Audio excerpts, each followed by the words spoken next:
कांग्रेस नेता और पूर्व विदेश मंत्री सलमान खुर्शीद अपने 2 दिवसीय दौरे पर पहुंचे फर्रुखाबाद। गठबंधन होने के बावजूद सपा ने 6 प्रत्याशी घोषित कर दिए, जबकि कांग्रेस 5 सीट मांग रही थी। इस सवाल पर बोले कि अखिलेश यादव ने हमारी भी सीट घोषित कर दी थी। उनकी शिकायत हमने किसी से नहीं की। अगर यूपी चुनाव में उन्होंने 5 सीटों का ऐलान किया है तो अच्छी बात है। आपको लग रहा है कि हरियाणा की हार के चलते अब यूपी में कांग्रेस और कमजोर फील कर रही है।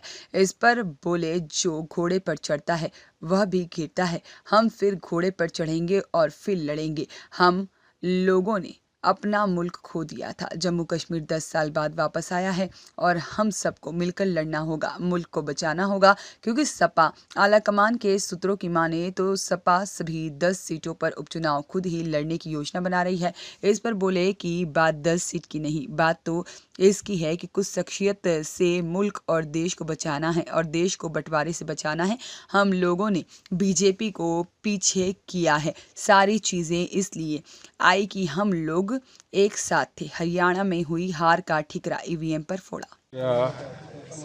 अब ये मेरा जो स्वागत करते हैं, मेरा इस्तकबाल करते हैं यहाँ के लोग, तो वो क्यों करते हैं, कितना करते हैं, कैसे करते हैं, ये सवाल तो आप उन्हीं से पूछ सकते हैं। सर, गठबंधन होने के बावजूद भी सपा ने 6 प्रत्याशी घोषित कर दिए, जबकि कांग्रेस 5 सीट पर मांग कर रही थी। कोई बात नहीं, सपा ने तो मेरी सीट भी घोषित कर दी थी, कोई शिकायत नहीं है। शिकायत इस बात की नहीं है, हमको लड़ना है हमारे देश के मुस्तकबिल के लिए। हमें लड़ना है अपनी जमहूरियत, अपनी डेमोक्रेसी, अपने लोकतंत्र के लिए। हमें लड़ना है सब लोगों को और सबके दिलों को जोड़ने के लिए, सबको एक साथ रखने के लिए। मुल्क में अगर बंटवारा होगा, लोग आपस में दिलों में अगर दरार डाल लेंगे तो मुल्क कमज़ोर होगा। तो इसलिए कहीं कहीं कुछ हमसे छिने भी, तब भी मुल्क को मिल जाए। हमारी अगर कीमत, हमारी जिस्म की और हमारी रूह की कीमत अगर मुल्क मांगे तो हम वो भी देने को तैयार रहें।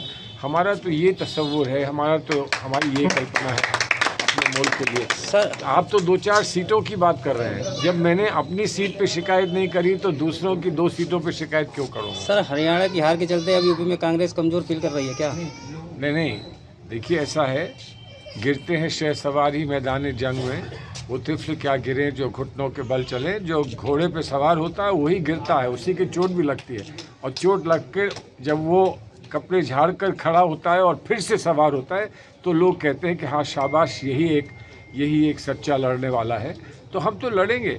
कितनी दफ़ा हम लोग कहीं हारे हैं, कहीं जीते हैं। ये देखिए कि 10 साल बाद हम कश्मीर को वापस धरने पर लेकर आए हैं। कश्मीर को हम वापस वहाँ लेकर आए हैं जहाँ सब लोग कश्मीर को देखना चाहते थे। कश्मीर मजबूत होगा तो हिंदुस्तान का मुकुट जो है वो मजबूत होगा। इसके लिए हमारे लिए अगर कोई कुर्बानी की ज़रूरत थी तो वो हमने देने की हमेशा पेशकश की है। और आज कश्मीर मजबूत हुआ है। हमें उम्मीद है कि कश्मीर में हुकूमत जो बनेगी, सरकार बनेगी, उसमें हमारी भी शिरकत होगी और हम बड़े फ़ख्र से कह सकेंगे कि हमने हिंदुस्तान के मुकुट को बचाया है। सर, लास्ट सवाल, सपा आलाकमान के सूत्रों की माने तो सपा ने सभी 10 सीटों पर उपचुनाव खुद ही लड़ने की योजना बना रही है। जो लड़ना चाहता है वो लड़े। अब सवाल ये है कि आगे क्या करना है। क्या हम 10 सीटों पर या 4 सीटों पर या 6 सीटों पर लड़ के हम अपने मुल्क का, इस देश का मुस्तकबिल तय कर लेंगे, अपना भविष्य तय कर लेंगे? हमको आपस में जुड़ने का जो प्रश्न था वो क्यों था? हम जो एक साथ आए तो वो क्यों आए? इसलिए कि हमारा लक्ष्य था कि हमको देश को बंटवारे से बचाना है, देश को उन शक्तियों से, उन चीज़ों से बचाना है जो हम देख रहे थे आगे बढ़ती जा रही हैं। उस पर अंकुश लगाया, उसको रोक लगाई। हमने बीजेपी को पीछे किया। बीजेपी की अपनी सरकार फिर बन गई, लेकिन बहुमत की सरकार नहीं बनी। ये सारी चीज़ें इसलिए हुई कि हम लोग एक साथ आए। अब हम बिखर जाएं तो हम जो भी हमने कमाई की है पिछली दफ़ा में एक साथ आकर, वो कमाई हम खो बैठेंगे। हर एक इस पर गौर करेगा। मुझे पूरी उम्मीद है कि हम लोग साथ रहेंगे। इस चुनाव में कांग्रेस की हार को लेकर कहीं ईवीएम का कोई खेल रहा है क्या?